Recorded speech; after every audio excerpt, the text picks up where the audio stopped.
and welcome to this edition of Northwest Newsweek. I'm Mitchell Ringos. The OPP have confirmed that a sudden death last Thursday on the Wabaseemoong First Nation north of Kenora is in fact a homicide. The victim has been identified as 42-year-old Raymond Land, and two teenagers have been charged with second-degree murder. The 17 and 14-year-old suspects are also charged with break-and-enter and robbery, and they remain in police custody. The OPP Crime and Forensics Identification Units continue to investigate the death. Well, October 31st marked the official end of this year's forest fire season. The total fires in 2022 were drastically lower than normal, especially compared to the record forest fires last season. An MNRF spokesperson says the late spring played a big part in that. Jessica Clement has the details. Last year's busy fire season saw 989 forest fires break out across northwestern Ontario, with a record 779,000 hectares burned. So it was a notable difference during this year's fire season, which saw just 82 fires in the region and only 113 hectares burned. Chris Marchand, Fire Information Officer with the MNRF, says the low numbers aren't completely out of the ordinary. You know, if you look back into the last 10 or 20 years, we can see several examples of years of low fire severity. 2004, 2008, 2014 were all comparable years to this one. So certainly a very big difference when you compare it with a record-breaking season last year. But in the grand scheme of things, these are fairly common types of years. Meanwhile, the provincial-wide numbers were similar, as the MNRF went from dealing with nearly 1,200 fires burning 100,000 hectares last year to just 268 fires this year, with 2,500 hectares burned. The province's 10-year average is 825 fires and 177,000 hectares burned. Marchand says it's a good example of the variability that we see in the fire season severity from year to year. He adds that there are a number of factors that can cause a slower fire season, including record spring rainfalls and lingering snow. That wet start to the fire season had several effects on our regional fire operations, as well as regular widespread rainfall into the summer months. So when that happens, you see plenty of moisture in the duff and deeper layers of the soil, which really discourages lightning strikes from developing into wildland fires. Fire crews were still keeping busy during the season. Marchand says they were able to catch up on fire training exercises and had fire rangers and personnel deployed to other places in the country that needed assistance, including fighting the fire in Timmins and filling sandbags for flood-affected areas. We had 90 personnel go to Ottawa to assist with storm cleanup there. We had some folks in the Yukon Territory, as well as some aircraft and resources in Alberta, as well as Prince Edward Island, where they're working on storm cleanup there. Marchand says the end of the fire season launches the beginning of their ranger recruitment period for the 2023 season.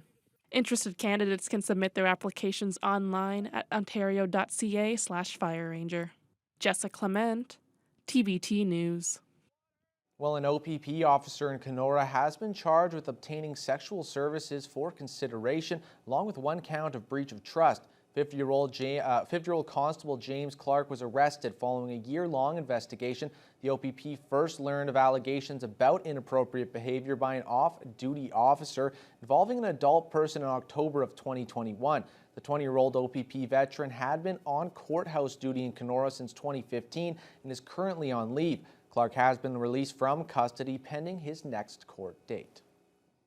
In other news, a joint venture between Asinica Mining and 3 First Nation communities in the region was recently made official, allowing the groups to collaborate on a new lithium mining project. The agreement means a lot to the president of Sudbury-based company because of his personal connection to one of the First Nations involved.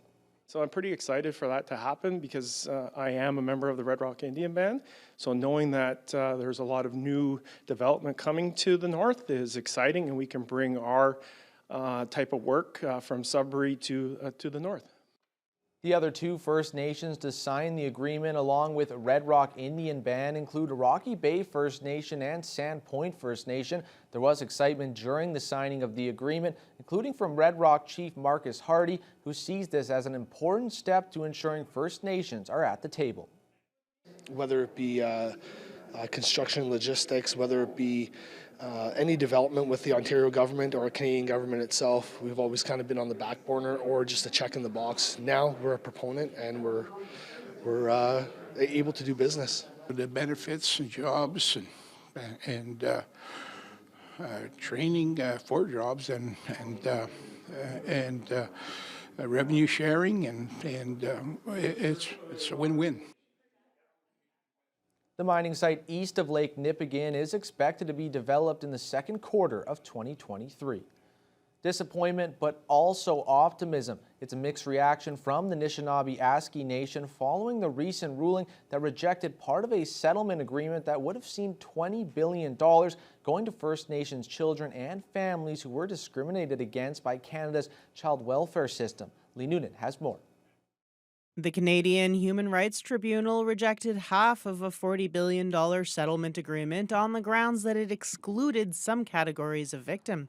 That portion of the settlement was intended to compensate each First Nations child who was placed in state care and the families they were removed from under a child welfare system that was ruled to be willfully and recklessly discriminatory. This ruling is just the latest in a case that was first filed 15 years ago, and NAN Deputy Grand Chief Bobby Narcisse says he's disappointed that the wait for compensation will continue. It's going to delay the much-needed compensation that is owed to our children, to many of our children that were in care across Anishinaabe-Aski Nation.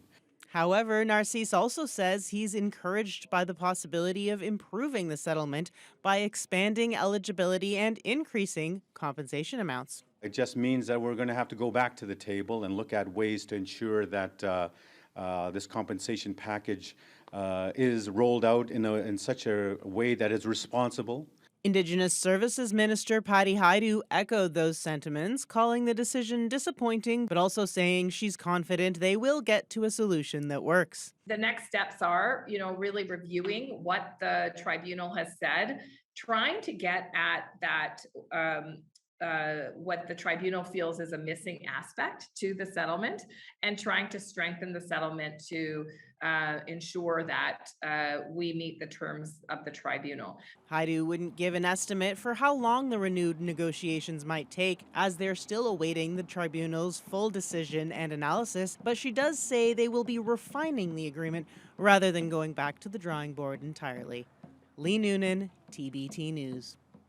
An estimated 200 workers were impacted by the sudden shutdown of the Pure Gold mine in Red Lake, according to Mayor Fred Mota. We spoke to the recently re-elected mayor about the impact on his community.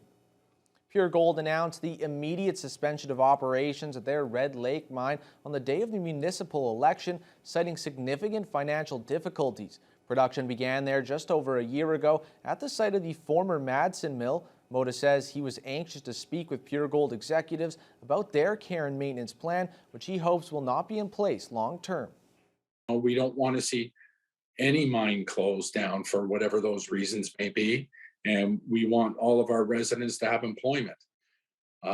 So it is going to hurt, but Red Lake has gone through this numerous times in the past with changes of hands from Gold Corp to Newmont Gold to Evolution and Rubicon and all these different players, and Red Lake has always succeeded and moved forward. Mota believes the people of Red Lake will be able to weather this difficult situation. A few days after this interview, Pure Gold filed for and obtained creditor protection. The Ear Falls sawmill is set to become one of the highest paying sawmills in Eastern Canada, according to the union representing workers there. A new collective agreement tentatively reached late last month will be put to a vote next week. Unifor Local 324, which represents more than 150 Ear Falls mill workers, negotiated the agreement with Interfor, the company that owns the mill. If ratified, the deal would mean significant raises for current workers as well as incentives for new hires. Unifor National Rep Stephen Boone says the Ear Falls mill is one of the most efficient in the province, setting them up for smooth negotiations. We're very satisfied with the improvements that were achieved, especially for the trades portion of the mill. So we think that obviously Ear Falls is a remote community. We think that there's definitely going to be a draw there in terms of people coming to want to work for top operation in the province or the Eastern Canada in terms of compensation. And we think that that's going to help recruit and retain people for the long term. While Boone wouldn't share the details of the agreement, he did say the terms were on par or exceeded those of other recent agreements, like the one that saw raises of up to 24% for mill workers in Terrace Bay. He also said the agreement will improve opportunities for Indigenous workers and contractors at the mill. And there's a long list of new mayors around the region following the municipal election on October 24th. We've got the full rundown right after this short break.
There were new mayors elected in many of these smaller cities and towns across the Northwest last month. Jonathan Wilson has the rundown, starting with the municipalities along the North Shore. Councillor Paul Malashewski is now the mayor in Terrace Bay after defeating two-time mayoral candidate Gino LeBlanc. In Scriber, Kevin Mullins defeated three challengers for the mayor's chair, taking over 50% of the votes. In Nipigon, former economic development manager Suzanne Kuko defeated Councillor James Folds for the mayor's chair. In Manitouwadge, Councillor Jim Moffat is now in the top seat after defeating two-time mayor John McEachern, who finished way back in third. Looking to the western part of the region, Kenora Councillor Andrew Poirier is now the mayor of that city after defeating two other candidates, Andrew Scribilo and David Byers-Kitt, by a wide margin. In Dryden, political newcomer Jack Harrison is now the mayor of that city after soundly defeating Councillor Shane McKinnon. In Fort Francis, Councillor Andrew Halakis is now the mayor of that community. Over in Atikokan, Rob Ferguson defeated Robin Harper for the mayor's chair. In Ignace, Bill Gascon easily defeated current mayor Penny Lucas for the seat, as the entire Ignace council was swept out of office. And in Red Lake, incumbent Fred Moda is back for another term, easily defeating his one challenger for the position. Jonathan Wilson, TBT News. The Anishinaabe-Aski Nation recently held a three-day education conference in Thunder Bay. Leaders, elders, and educators gathered to take an in-depth look at the ways education is currently delivered for NAN citizens and imagine new and improved approaches. Lee Noonan was there. NAN's education conference was just one step in an ambitious plan to completely reform the ways that education is conceptualized and delivered in NAN communities through a Anishinaabe-Aski Nation education reset table, spearheaded by Deputy Grand Chief Bobby Narcisse. The experience of residential schools, day schools, 60 Scoop, all those different areas have taught us that you know, there needs to be a new way forward in terms of moving ahead. So we want to have our own community-based solutions to address many of these outstanding priorities. Assembled chiefs and observers heard reports and recommendations from a number of education councils and stakeholders concerning the state of education for NAN citizens. A litany of issues were identified. One big one was funding for schools both on and off reserve. I want the perpetuation of discrimination of funding and resourcing against our communities to cease. You know, we are embarked on a new way of looking at ways to look at needs-based funding to really resource our schools within the First Nations. It's about 24/7 programs and services to meet the needs of our students who leave their remote communities to attend schools in urban settings.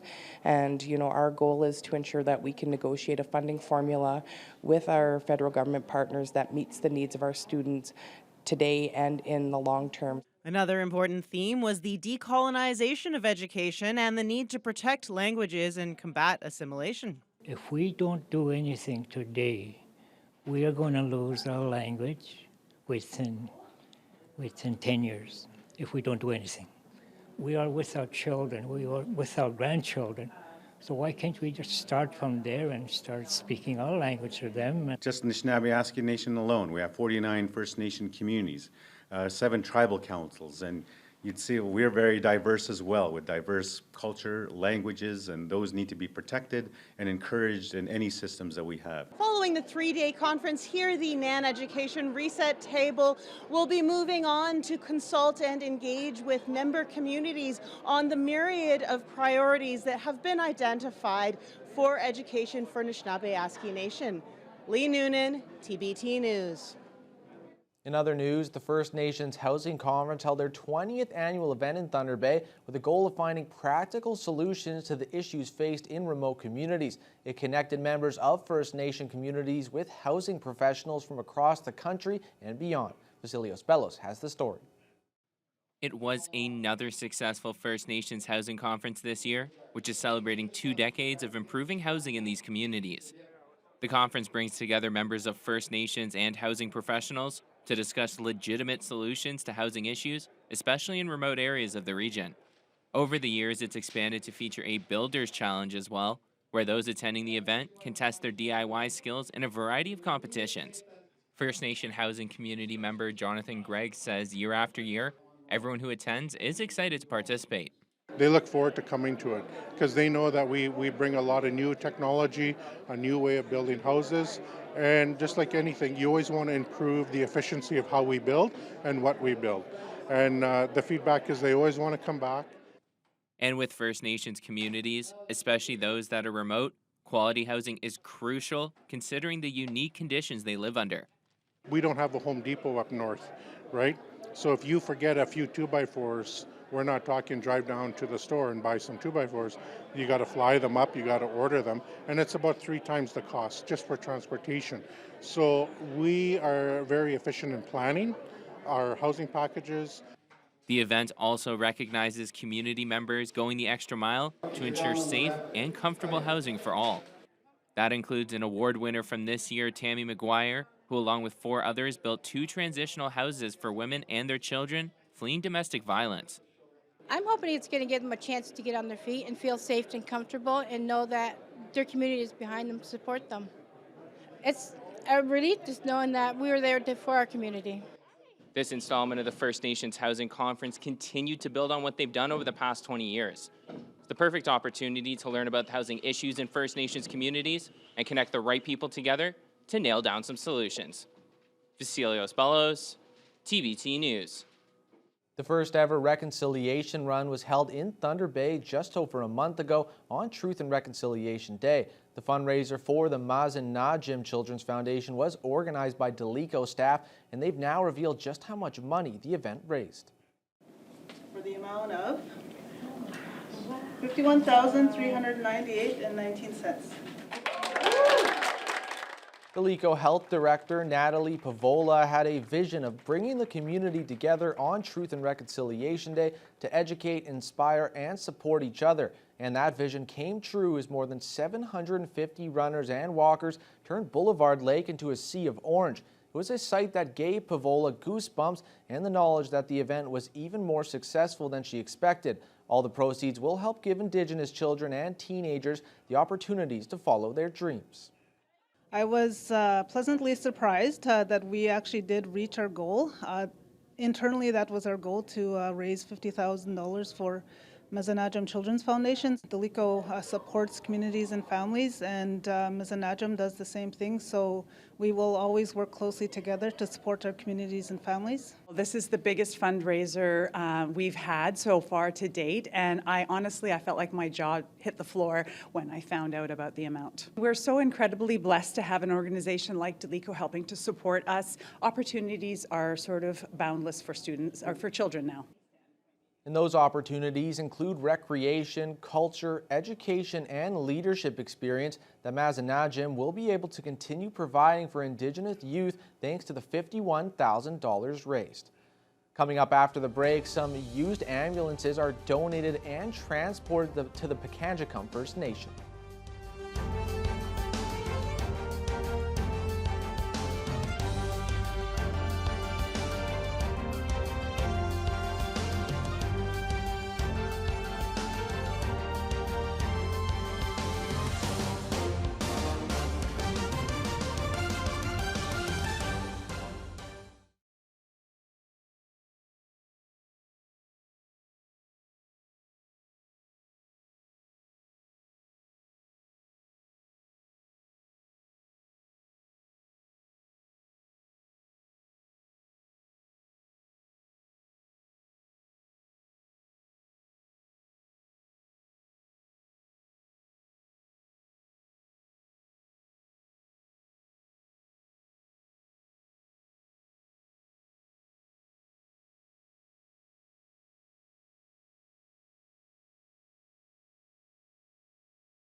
Well, a Kenora man is $250,000 richer after a recent scratch ticket win. Glendon Lorenze bought an instant Scrabble ticket at the Husky Gas Bar in Kenora and says he was shocked when it turned out to be a big winner. The grandfather of 3 plans to put a down payment on a house and buy a new car with his $250,000 prize. Well, like we were saying before the break, Pikangikum First Nation has no paramedics, but they do have 2 ambulances now after a Herculean effort was made to replace the pickup truck that had been serving as a medical transportation in the community of over 4,000 people. Lee Newton has that story. 2 retired ambulances donated by the Kenora District Services Board were airlifted into Pikangikum on an Air Force C-130 Hercules aircraft as water levels were too low to move the vehicles by barge. One of the elders the week before this happened had said to me that, he's been praying that in his lifetime he would see, Pikangikum with proper medical response because he believed he had seen cases where people, in his opinion, had died because they were transported improperly. A plan was already in the works to move the ambulances via Winter Road to replace the pickup trucks that were being used for medical transport. If you can imagine it, sometimes you'd have, a patient in a stretcher in the back of a pickup truck with a tailgate open, and you'd have police officers and community members trying to hold on to the patient while rendering medical assistance, whether it was -30 or rain. Sometimes people were just sitting in the back of a pickup truck waiting on medical attention. When the last remaining truck broke down and left the community with no medical transportation at all, Roan scrambled all his resources to move the ambulances ahead of schedule. With assistance from provincial and federal government and the partnership with the KDSB already in place, they got it done in just 8 days. We had 2 surplus ambulances that were ready.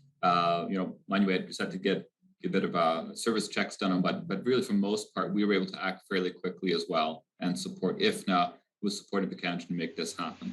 Community members and local peace officers were given some training on the operation of the vehicles, but in the long term, both Roan and Walls say the goal is to bring paramedic services and equipment in the community up to provincial standards.